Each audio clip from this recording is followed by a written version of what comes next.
वाहेगुरु जी का खालसा ते वाहेगुरु जी की फतेह। मेरे बुजुर्गों साथियों, हिंदुस्तान की सरकार बनाने और मौजूदा सरकार बदलने का समय आ गया है। ये वो सरकार आज सत्ता में है, नरेंद्र मोदी की, भारतीय जनता पार्टी की। सरकार के दो काम हैं। एक है इलाकों और मुल्क की तरक्की करना, दूसरा है मुल्क के बाशिंदों को सुरक्षा और इज्जत देना। मेरा यह मानना है काम बहुत जरूरी है, पर काम के साथ साथ इज्जत और सुरक्षा भी जरूरी है। जो चुना हुआ नुमाइंदा, जो सरकार, जो हुक्मरान आपके मेरे को सम्मान नहीं दे सकता, इज्जत नहीं दे सकता, सुरक्षा नहीं दे सकता, ऐसी सरकार को दिल्ली पर काबिज रहने का अधिकार नहीं, हरियाणा पर काबिज रहने का अधिकार नहीं। हम दोनों लंबी तकरीर नहीं करेंगे। मैं आपसे एक बात कहता हूं, आपका बेटा, गवांडी, अजीज भाई होने के नाते, भारतीय जनता पार्टी के लोग ये वो लोग हैं जो मुझे और आपको उग्रवादी बताते हैं। 382 दिन तक कई लाख किसान, क्या अपने बोपर और गवांड के अंदर कोई ऐसा आदमी है जो कह सके उसकी मिल सीटियां मारती? मैं और आप, हम सब खेती करते। किसी के पास 2 किले जमीन है, किसी के पास 10 किले है, किसी के पास है नहीं, वो मजदूरी करते हैं। हमारे SC BC के जो भाई बहन हैं, ये कानून लेकर आए मुझे और हमसे अगली सारी पीढ़ियों को बड़े बड़े उद्योगपतियों का गुलाम बनाने की, हमारे खेत छीनने की, हमारे खलिहान को छीनने का, हमारी रोटी रोजी छीनने का, हमारा जमीन जोतने का अधिकार छीनने का। पंजाब, हरियाणा, हिमाचल, उत्तर प्रदेश, उत्तराखंड, ना जात ना धर्म, और हमारे छोटे छोटे मंडी के ये तरसेम भाई बैठे, बहुत सारे व्यापारी, हमारे साथ हजारों लाखों की संख्या में दिल्ली के बॉर्डर पर बैठे रहे। मनोहर लाल खट्टर ने, भारतीय जनता पार्टी ने, दुष्यंत चौटाला ने इन सब के रास्ते में छड़े अड़ा दिए, बड़े बड़े नश्तर लगा दिए, किले लगा दी, जैसे मुगल लगाया करते थे। जब गुरु साहब जंग लड़ा करते तो सामने से नश्तर लगा देते थे, इन्होंने उसी प्रकार से नश्तर लगा दिए। पुलिस की संगीनें, पुलिस की गोलियां, उनकी बंदूकों के जो सामने का हिस्सा है जहां से गोली चलती है, वो हमारी छातियों की तरफ कर दी। 700 किसान मर गए। हर रोज हमारे गांव में, किसी ना किसी गांव में एक लाश, एक कुर्बानी के करके किसी ना किसी मां का सिंदूर उजड़ता था, किसी न किसी बेटी या बेटे के बाप का सर का साया उठता था। और बीजेपी क्या कहती थी? हम उग्रवादी हैं। बीजेपी क्या कहती थी? हम गुंडे हैं। बीजेपी क्या कहती थी? हम नक्सलवादी हैं। बीजेपी क्या कहती थी? हम मवाली हैं। मैं आज आपसे पूछता हूं, और अब फिर जब किसान जाने लगे, क्योंकि MSP का, न्यूनतम समर्थन मूल्य की गारंटी का कानून बढ़ाने का वादा मोदी ने करके फिर मुकर गया। वो तो वादे पे किसी पे खरे उतरता ही नहीं, चाचा कभी उतरा ही नहीं आज तक, उसके जाम में वो पैरे चले ही नहीं आज तक। अपने जैसे बांगर में कहा करते हैं, इसके जाम में बोले पैरे नहीं चलते। इन बीजेपी वालों के जाम में कोई पैरा नहीं, पैरे नहीं चले आज तक। फिर के फिर नश्ता लगा दिए, फिर हमें गुंडे कहते हैं। मैं आपसे पूछता हूं, मेरे चेहरे से, आपके चेहरे से, आपके बच्चों के चेहरे से हम उग्रवादी नजर आते हैं? हम आपको नक्सलवादी किसी को नजर आते हैं? गुंडे मवाली चाचा हम नजर आते हैं? मैं, आपके और बेटे जितने खड़े हैं। ऐसी पार्टी को जो आपकी मेरी पगड़ियां रोलती है, हमारी इज्जत रोलती है, हमारी इज्जत को पुलिस के घोड़े की टापों के नीचे रोकती है, जिनकी ये हिम्मत हो कि आपको उग्रवादी कहें, मुझे उग्रवादी कहें, आपको नक्सलवादी कहें, आपको गुंडा कहें, आपको मवाली कहें, ऐसी पार्टी को भी वोट का अधिकार है? ऐसी पार्टी हमारे पास दोबारा पर्ची मांगने आ सकती है? ये वो लोग हैं जब सरदार मनमोहन सिंह ने 72,000 करोड़ रुपए की कर्ज माफी करके दिखाई। सोनिया गांधी जी और मनमोहन सिंह ने किसान की, खेत मजदूर की, गरीब की, SC BC की, बैकवर्ड की, हरिजन की, वाल्मीकि की, रविदासिया की। तो प्रधानमंत्री संसद में खड़े होकर उनका मजाक उड़ाता है कि सरदार मनमोहन सिंह छतरी लेकर नहाते। क्या देश के प्रधानमंत्री को के पास यही बात रह गई कि वो एक इकलौते सिख प्रधानमंत्री का मजाक उड़ाए? प्रधानमंत्री लोगों के बाथरूम में झांक कर आता है। प्रधानमंत्री का काम है लोगों के बाथरूम में झांक कर देख के आना, या सरकार चलाना उसका काम है? क्या मांगता है इस देश का अन्नदाता? क्या मांगता है इस देश का गरीब मजदूर? केवल अपनी फसल की कीमत मांगता है। हम दिल्ली की सरकार की सल्तनत नहीं मांग रहे। मैं आपसे पूछता हूं, हरियाणा और हिंदुस्तान का एक बेटा, क्या मैं मेरी सरकार के पास अपनी बात रखने नहीं जा सकता? करो ना करो वो एक अलग बात है। क्या बेटा अपने बाप के पास, मां के पास, क्या जनता अपनी सरकार के पास न्याय मांगने नहीं जा सकती? क्या किसान दिल्ली की तख्त पर कब्जा करने जा रहे हैं? हम तो केवल जोड़ी फैलाकर प्रधानमंत्री को उसका वादा, जो वादा खिलाफी की है, वो केवल गुहार लगाने जा रहे हैं। ये कहने जा रहे हैं, महाराज आपने वादा किया था कि आप हमारी फसल की कीमत देने की गारंटी का कानून बनाओ, वो बना दो। हम 378 दिन पहले बैठे रहे, किसी चिड़िया के डड़ा मारा? बताओ सर, 10 लाख किसान से ज्यादा बैठा होगा, किसी चिड़िया के पत्थर मारा क्या किसी ने? तो अब हम दिल्ली के तख्त पे कैसे कब्जा कर लेंगे? आपकी सरकार, आपकी वोट से बनाई हुई सरकार, आपकी वोट से बनाया हुआ सांसद, हम अपनी सरकार के पास क्यों नहीं जा सकते? फिर प्रजातंत्र खत्म करो, तानाशाही लागू कर दो, लड़ लेंगे। हम मुगलों से लड़े, अंग्रेजों से लड़े, इनसे भी लड़ लेंगे। क्या जड़ें काटनी पड़ेंगी?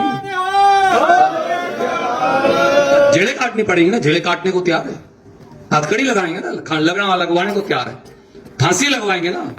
कांग्रेस के लोगों ने तो आजादी से पहले भी फांसी लगवाई थी, वो भगत सिंह हो और दूसरे हमारे साथी, फिर लगवा लेंगे। परंतु ऐसे नहीं होता। फिर सरकार क्यों बनाई? फिर एमपी क्यों बनाया? फिर एमएलए क्यों बनाया? फिर मुख्यमंत्री क्यों बनाया? मैं आपसे पूछता हूं, जब हम अपनी सरकार के पास जाके न्याय नहीं मांग सकते, मानना तो दूर की बात है, फिर क्यों इनको पर्ची दें? किस बात से पूछता हूं? ये वो लोग हैं, गुप्ता जी लंबी बात नहीं आज करेंगे, जो हमारी पगड़ी के ऊपर हमला करते हैं, जो हमारी अस्मत पर हमला करते हैं, जो हमारी रोटी और जमीन पर हमला करते हैं, जो हमारे रोजगार पर हमला करते हैं, वो आपके वोट के अधिकारदार नहीं हो सकते। हम आपसे केवल आपका बेटा, आपका गवांडी, आपका अजीज होने के नाते हम केवल इतना कहने आए। जब सारा का सारा इलाका, सारा वो ऊपर मैं गुप्ता जी को दिखाते आ रहा था, ये सारा डूबा पड़ा था, बीजेपी के लीडर नहीं आया। हम तो इसी पुल के ऊपर प्रेस कॉन्फ्रेंस करके गए, सारी बात कही, मुआवजे की मांग रखी, प्रदर्शन करा, धरने दिए, एक फूटी कोड़ी मुआवजा। ये तो कोई पुरानी बात नहीं, 6 महीने भी नहीं हुए, क्यों ऐसे 6 महीने हो गए, 6 रुपये का मुआवजा किसी को दिया हो? ट्यूबवेल खत्म हो गए, पॉली हाउस खत्म हो गए, मोटरें खत्म हो गई, खेत खत्म हो गए, मकान खत्म हो गए, सारे के सारे स्कूल दे गए, सड़कें खत्म हो गई। आज भी सड़क खत्म पड़ी है, इस पे कोई चल थोड़ी सके, धरण लग जाए। अगर कोई ठीक बूढ़ा आदमी हो तो अस्पताल नहीं जा सकता, अगर बीमार हो। परंतु कोई सरकार हमारी सुध लेने नहीं आई, क्योंकि वो हमें, खास तौर से गग्गर पार के हमारे गांव को, हमें हरियाणा का हिस्सा नहीं मानते।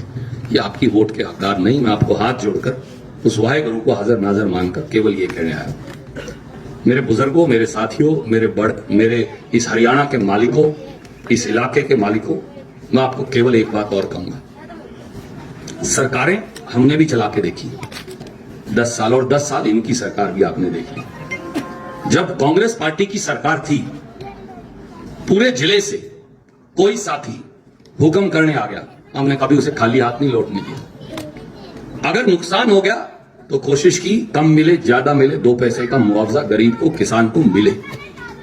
कोई बिजली का, पानी का, सड़क का, सीवरेज का, गूला चीका वाले जो हुक्म लेकर आगे, कभी वापस मुड़ के नहीं जाने दिया। मैं गुप्ता जी से रास्ते में बता रहा था, अपने इस जिले के अंदर 5 साल में मैंने 85 बिजली घर बनाए। अगर मैं एक छोटी सी बात आपको कहूं, क्योंकि खेत की गांव की बिजली तो उसी से चल रही। 10 साल और बीत गए, 10 साल में गुप्ता जी कुछ नहीं बनाया। इस पूरे जिले में एक 220 केवी का बिजली घर होता था, जो शमशेर सिंह सुरजेवाला ने बनाया था तीतरा मोड़ पे। उसके बाद अपने सारे बिजली घर 220 वाले और 132 वाले फिर आपके अजीज ने बनाए थे। वो चाहे तीतरम के अंदर उसे बड़ा करने की बात हो, चाहे खानपुर गोला चीका के अंदर 400 केवी का लगाने की बात हो, चाहे चीकावाड़ा 220 की लगाने की बात हो, वो सारे के सारे।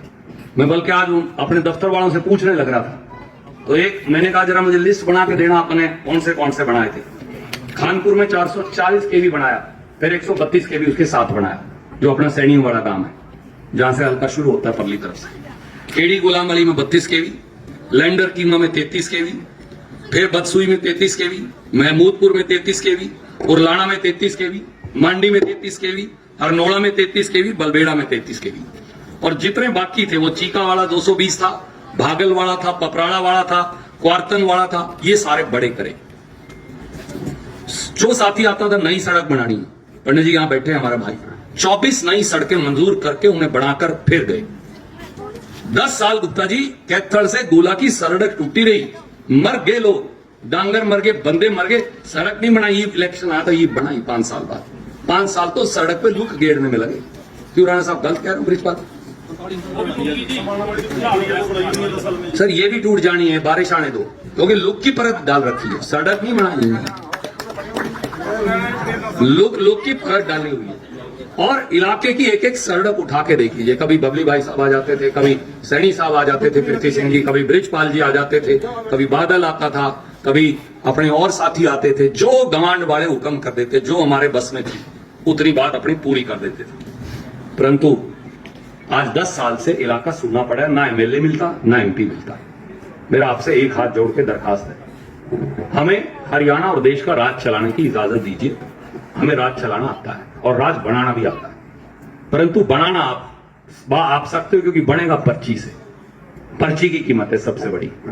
गुप्ता जी को हम बहुत सोच समझ कर लेकर आए, हमारे भाई हैं, साथी हैं, मैं तो राज्यसभा में इनको देखा, परखे हुए, लायक आदमी है, एक पैसे का उस पर कोई इल्जाम लगा नहीं सकता, अपने घर से 2 रुपए खर्च करके राजनीति करने वाला व्यक्ति है। और एक बात बताऊं, मैं तो कभी जिम्मेवारी लेने नहीं आया, गुप्ता जी की जिम्मेवारी भी ले सकता हूं आपसे, मैं कह सकता हूं। आपको पता ही इतने साल हो गए मैं जिम्मेवारी नहीं ली किसी की, मैं गुप्ता जी की जिम्मेवारी ले सकता हूं, मैं आपको अपने मन से ये कहने लग रहा हूं। और एक आपसे मेरा वादा हो गया, इलेक्शन का रिजल्ट कुछ हो, पर्ची दो ना दो कुछ फर्क नहीं पड़ता, हम तो आपके बेटे भाई। गग्गर के पानी की मार का इंतजाम जिस दिन हरियाणा में कांग्रेस की सरकार आएगी मैं आपको करके दूंगा, मेरा वचन है पंचायत के बीच में।